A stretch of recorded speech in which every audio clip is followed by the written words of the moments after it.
helisa waa qadeed iyo ruux toona maalintii dambe ayaa waxaa lagu baytiyay degaankii uu horaa degmo ka fogo ay qoladiisa eed hore lahaayeen asii nabad caabuqii ay markaa ka dhex jirtay dabadeedna intuu dhiiraday ayuu go'aansaday inuu gooraan kabaha u ilado oo wixii ka dhacaya ha ka dhaceene geelasha ay ku jirto iyo ragga haysta uu isa sii dhex taago taladaas ayuu ku dhaqaaqay hor aabbaatana wuxuu ka kocay reerihii gooraan loogu baytiyey geed ay shiran ku ahaayeen halkaasoo uu ka yaaheeyey cid wax ugu yaboohdase kama uu helin daraartii xigtay ayuu haddana tegay ceelashii ay xoolaha ka waraabsanayeen halkaasoo uu mar kale hashii ka hibaariyey moogaanna ma arag iyo geelayga kuma jirto ayuu noliba ku gaabsaday hase ahaatee jawaabaha gaagaaban maxamed guuleed kuma uu qancin waxaad moodaa inuu hubay hashiisii inay geelasha degmada ku jirto asi loo diidan yahay markaas buu go'aansaday soomaalidu waa tan gabyaaga maamuusta daawashadiisana ka baqee inuu tiriyo geeraar uu ku habaarayo qofkii inta haya hashiisa ka qarsa isla markaasna kii gacanta ka geliya uu ugu ducaynayo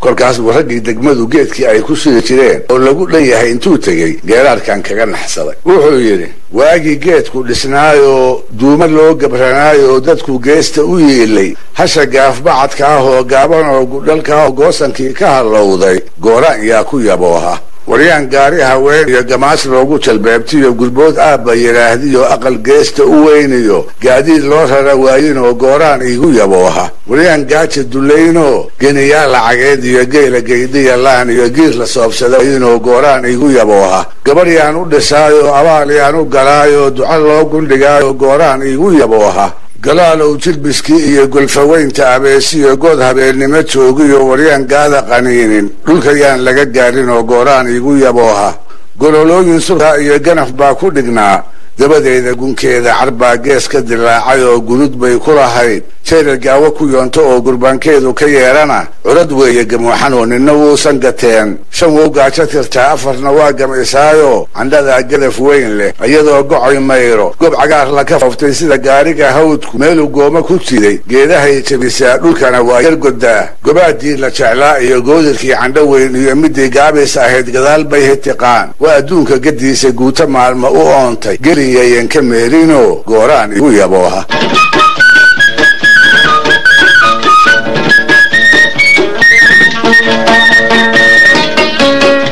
mar qoraa habaarkii laga wada bismilaystay nin weliba kii xigay ayuu eegay isaga oo aad moodo inuu ku leeyahay waryaadan eedine hasha baas haddaad hayso iska sheeg ha yeeshee cidina intay qiratay aniga ahaya goobtii kagama dhawaaqin markaas buu gabyaagu isla halkii uu taagnaa wuxuu ka bilaabay geeraar kale oo moogan uu ugu ducaynayo ninka inta hashaas haya u sheega dabadeedna guddoonsiiya wuxuu yidhi war maantii hir qiyaamay dadka haarta la tuuraan dhar la soo huwanaynin anaa haybta saraa iyo anaa kaa hanti roon iyo anigaa hubab weyn iyo hadalkaasi ma joogo ayar baa la hogtaa ninkii tuuga hogaystay ninkii baari hagaajay nin salaada halleeyey nin agoon ku haliilay ninkii waarid habaaray hadqar bay ku jiraan warkee eebba hanuunshoo jannadii haraceediyo halalkeeda macaan hoosta loo geliyaayoon hashaydii ka helaa ninkeebaa hanad wiila haweentiisu dhashaa ninkeebaa guga horay caana loogu hirtaa ninkee haybada geela xero weyn hifka siista ninkeebaan la hagayno indhuhuu ku hoyaado hamag eebba ka siinoon hashaydii ka helaa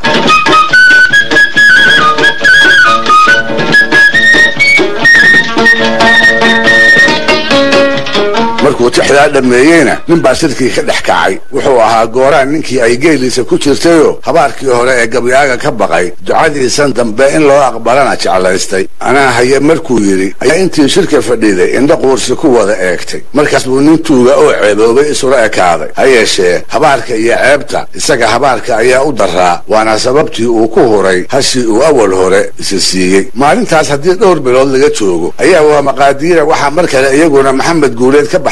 saddex rati oo uu lahaa qoladii loogu sheegay inay u tageen ayuu u sadcaalay intii toddobaada hadduu geelashii ka dhex goobayey cid u sheegtana uu waayey ayuu inuu isaga samro nafta kula sheekaysta waxaase siduu u joogay ku soo dhacday kalkii geelashu waa kan soo galaye aroorka degmada iska raaco ceelka la tag bal inaad awrtii ka heshid dabadeedna geelashii markay inta shubeen ay geeljirihii nasanayaan ayuu geeraarkan habaarka ah kala dhex kacay wuxuu yidhi awrtaydii saddex weeyo sabaankay baxsadeen oo sumad baan ku badnaynoo furaan qaar ku saxaa ilaahay la sugaayo la su'aalan ogaa iyo ugaaskaanu siyaaro oo sinjigiisa ahayn iyo samaday ku yabo miduunba u sarax dheer samaysow ina gaaf haddii uu soconayo sanqaroorka iyo baydka sangaheensa la saarood saqleeyaad u qabtaa ninkii seeta ku gaabshay safarkii ku kaxeeyey subaxkay u tageen sanafkii ku maqlaayey ninkii geela ku soobshay oon saacaddaa iska sheegin sidii aan u habaaro ilaahay la sugaayo oo la su'aalan ogaa iyo ugaaskaanu siyaaro oo sinjigiisa ahaynow layla saarsada maanta reerkaagoo subax jooga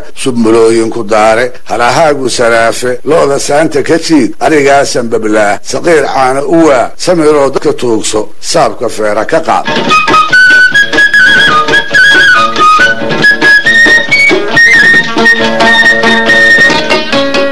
maalintaasna siduu ku warramay awrtiisii waa loo sheegay afkiisii ayuu ku soo dhacsaday habaarkiisii laga baqay baa u caymiyey dhegaystayaal barnaamijkii dhaqanka iyo hidduhu maanta halkaa haynu joogo waa inoo toddobaadka dambe iyo qaybtii koowaad sheekadii mataan ciideed ee aan ku ballan qaaday inaan halkan idinka maqashin doono hadduu eebbaydmo